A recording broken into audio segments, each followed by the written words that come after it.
একটা খোঁজ দিয়ে দেখলাম পিছনে আছে অনেকগুলি কাট করে দিই কি করবে তারপরে আমাদের কোন অবস্থায় পৌঁছেছে বুঝতে পারছি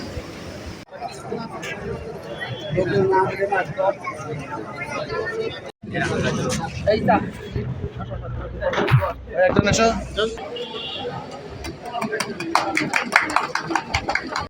যারা সরকারি চাকরি করছে না সকলের পেনশন নিশ্চিত হয়, বিশেষ করে 18 বছরের মধ্যে যারা রয়েছে। এটিতে 4টে স্কিম আছেন, আপনারা ইতিমধ্যে দেখেছেন। আমরা চাই যে মাগুরা জেলার প্রত্যেকে যেন এই স্কিমের আওতায় আসে।